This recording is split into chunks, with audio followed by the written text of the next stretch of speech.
Hello बच्चों, most welcome. बहुत स्वागत है आपका मेरे YouTube channel maths by NJ sir में। आज मैं आपको सरफेस एरिया एंड वॉल्यूम के एनसीईआरटी के 12.1 एक्सरसाइज के क्वेश्चंस बता रहा हूं। तो ध्यान से समझिए आप लोग, ये इम्पॉर्टेंट है एक्सरसाइज आपके लिए 2024 के लिए, और क्वेश्चंस भी बहुत अच्छे अच्छे हैं इसमें। चलिए आप आगे बढ़ते हैं क्वेश्चंस की तरफ। चलो बच्चों, देखो ये क्वेश्चन है, द हेमिस्फेरिकल डिप्रेशन। एक हेमिस्फेरिकल एक वो कर दिया गया उसमें डिप्रेशन, यानी काट लिया गया इतना हिस्सा। किसमें से? एक वुडन ब्लॉक है जो कि क्यूबिकल है।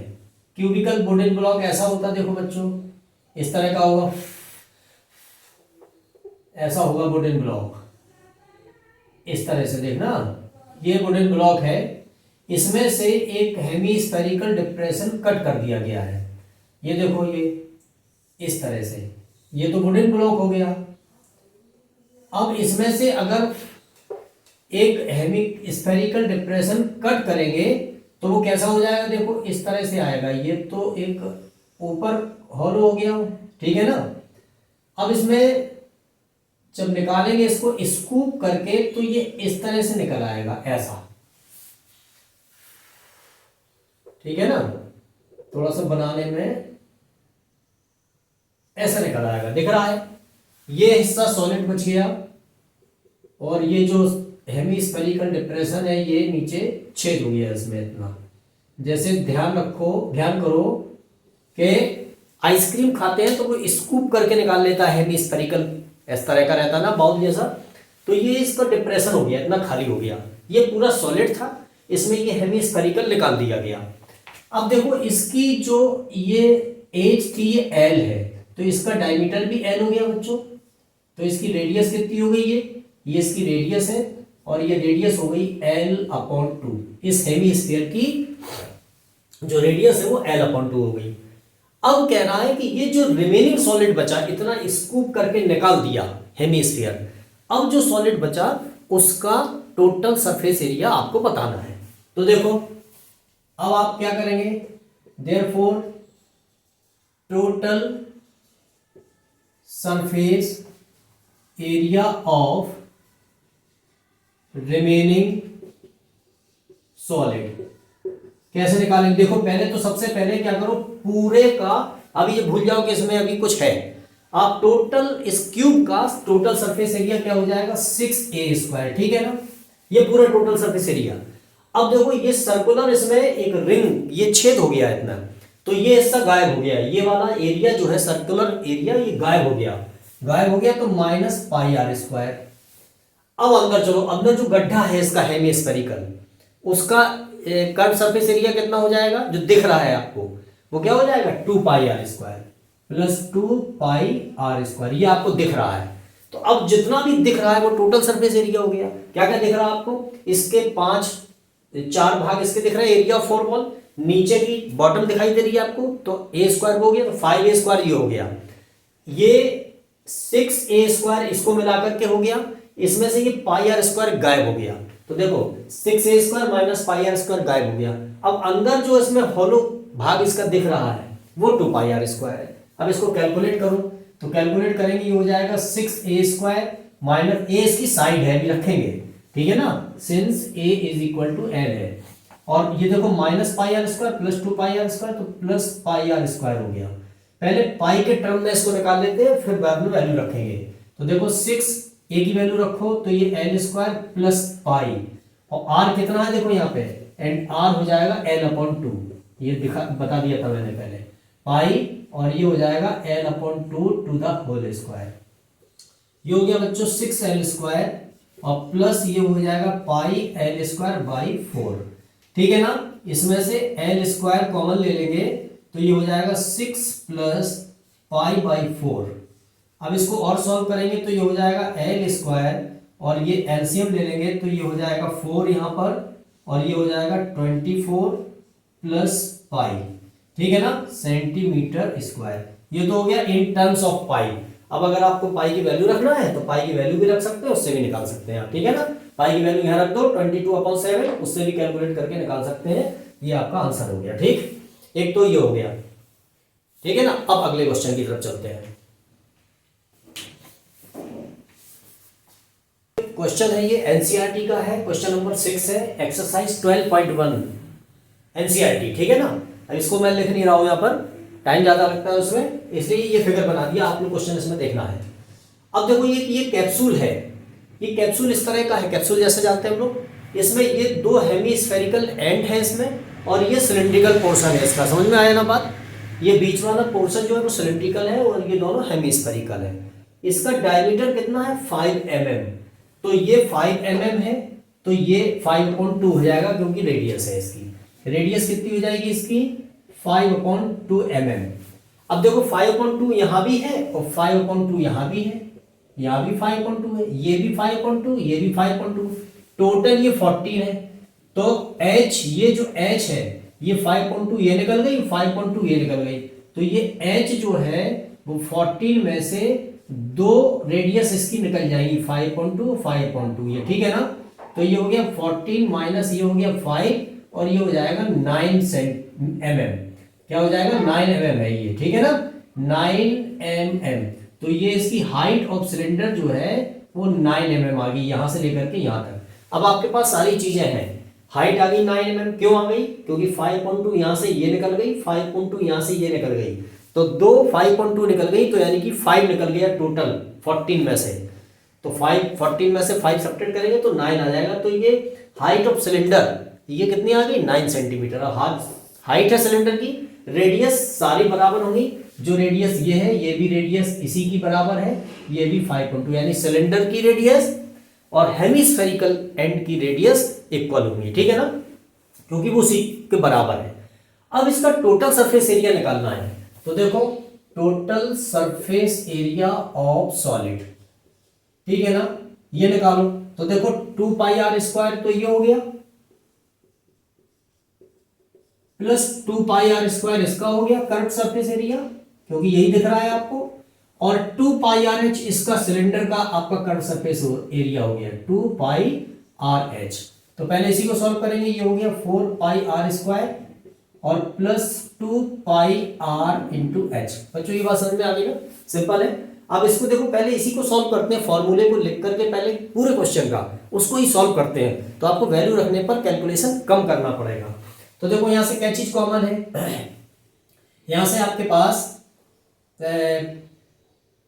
2πr कॉमन ले लो। अब डिवाइड करो इसमें, तो ये बच गया क्या आपके पास 2r और प्लस 2πr कॉमन है, तो यहां से बच गया क्या LH। अब वैल्यू रख दो, तो 2π और r की वैल्यू है 5/2, ठीक है ना, और ये 2r की वैल्यू है 5/2 और प्लस h की वैल्यू कितनी है बच्चों 9। अब देखो इस 2 से ये 2 कैंसिल, इस 2 से ये 2 कैंसिल, तो ये कितना हो गया 5π और ये कितना हो गया 5 + 9, ठीक है ना। अब देखो ये हो गया आपके पास 5, पाई की वैल्यू रख दो 22/7 इंटू 9 और 5 कितना हो गया 14, इससे ये कट कर दो, 2 टाइम्स कट हो गया, 5 2 = 10, तो ये आ गया 220 mm², ये आपका एरिया आ गया। समझ में आया। इन टर्म्स ऑफ पाई भी लिख सकते थे, यहाँ पर आप अगर पाई के टर्म्स में लिखना है तो ये 14 14 5 = 70 पाई भी लिख सकते हो आप। यहाँ पर भी आंसर आ गया, ये भी आंसर है और ये दोनों आंसर इसके हैं, ठीक है ना। देखो एनसीईआरटी क्वेश्चन बहुत सिंपल है और एनसीईआरटी के सारे क्वेश्चन अगर आपने सॉल्व कर लिए तो आपको फेल करने वाला कोई नहीं है, और मार्किंग भी आपकी लगभग 75% से ऊपर आएगी अगर आपने पूरी एनसीईआरटी कंप्लीट कर ली तब, ठीक है ना। आगे नंबर बढ़ाने के लिए 90+ करने के लिए बच्चों पढ़ना पड़ेगा, है तमाम बुक्स हैं, रिफ्रेशर हैं, उनसे पढ़ो और मेहनत करो, तो ठीक है ना। ये बात समझ में आ गई। चलो अब अगले क्वेश्चन की तरफ चलते हैं। देखो बच्चों एक ये एनसीईआरटी का और क्वेश्चन है, क्वेश्चन नंबर 7 है और एक्सरसाइज 12.1 है। इसमें एक सॉलिड है, सॉलिड नहीं है ये, इसमें एक सिलिंड्रिकल पोर्शन है और इसके ऊपर एक कोनिकल टेंट लगा हुआ है। ये टेंट है, इस तरह का टेंट देखे होंगे आप लोगों ने, इस तरह का टेंट है ये।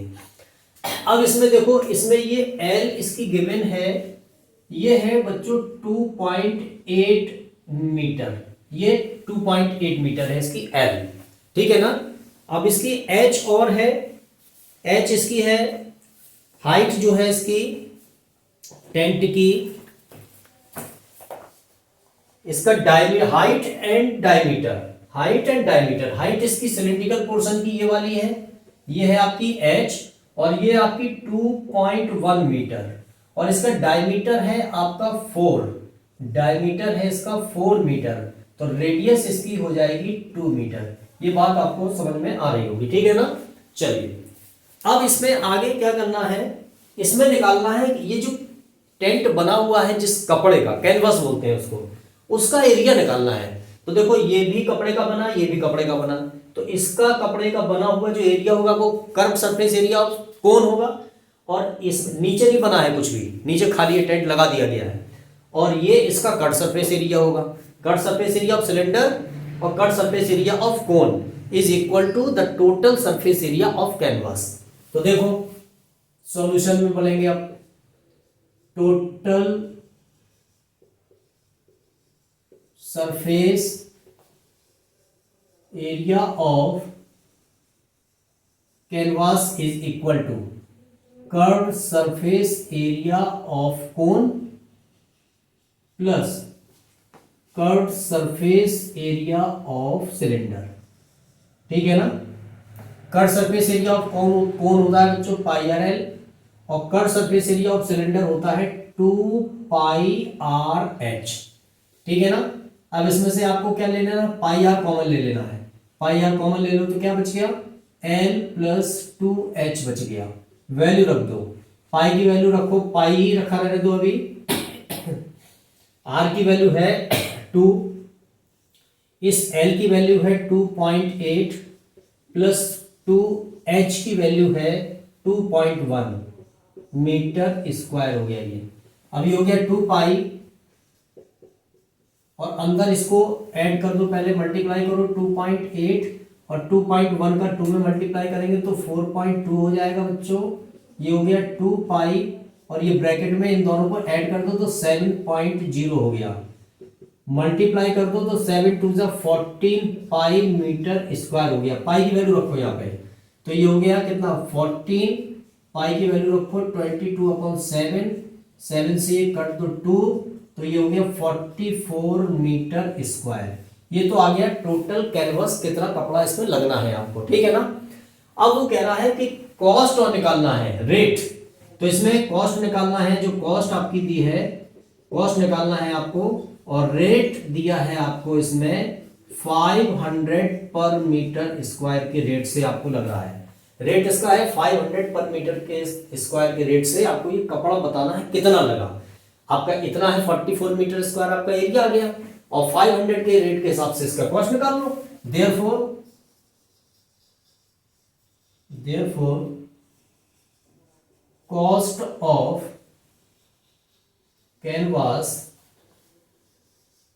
Eight rate ₹500 per metre square, तो लगा दो, तो कॉस्ट आपकी निकल आई, कॉस्ट हो जाएगी 44 मीटर स्क्वायर। 1 मीटर स्क्वायर में इतना रुपए खर्च होता है, तो 44 मीटर स्क्वायर में 500 का मल्टीप्लाई करेंगे तो ये आ गया आपका रुपीज, मल्टीप्लाई कर दो जरा 0 0, और ये आ गया आपका 22,000 रुपए आपका इसमें खर्चा होगा। चलो एक क्वेश्चन और लेते हैं, फिर एंड करेंगे। एक ये 8 क्वेश्चन और है एनसीईआरटी का, एक्सरसाइज 12.1।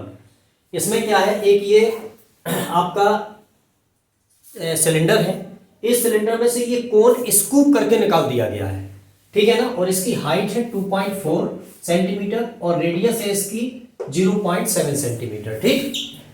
अब देखो इसको आगे सॉल्व करना है, कैसे करेंगे, इसमें ये निकाल दिया गया है सिलेंडर कोन किस में से, सिलेंडर में से, तो इसका टोटल सरफेस एरिया निकालना है। अब देखो टोटल सरफेस एरिया में मैंने बताया कि जो एरिया आपको दिखता रहे वो टोटल सरफेस एरिया में आएगा। जब ये स्कूप करके निकाल दिया जाएगा कोन, तो क्या क्या दिखेगा आपको, इसका एक तो कर्व सरफेस एरिया दिखेगा, सिलेंडर का दिखेगा ना, ये वाला नीचे बेस दिखेगा सर्कुलर, और दिखेगा ये कोनिकल कैविटी, इसमें दिखेगी कोनिकल कैविटी दिखेगी ना, तो उस कोन का भी कर्व सरफेस एरिया।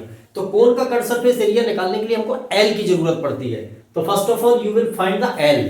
तो एल के लिए फॉर्मूला अपन ने पढ़ा है, since l square is equal to h square plus r square, ये कोण में पढ़ा है आपने, और l is equal to h square plus r square हो जाएगा ये ऐसा। अब एच की वैल्यू कितनी है बच्चों, 2.4 का स्क्वायर करेंगे, प्लस देखो ये डायमीटर है इसका 1.4, तो रेडियस हो जाएगी 1.4 अपॉन 2, तो 0.7 सेंटीमीटर। ये रेडियस कोण की भी वही होगी और सिलेंडर की वही होगी, सेम होगी। तो देखो अब आर स्क्वायर की वैल्यू रखेंगे तो 0.7 का स्क्वायर करेंगे।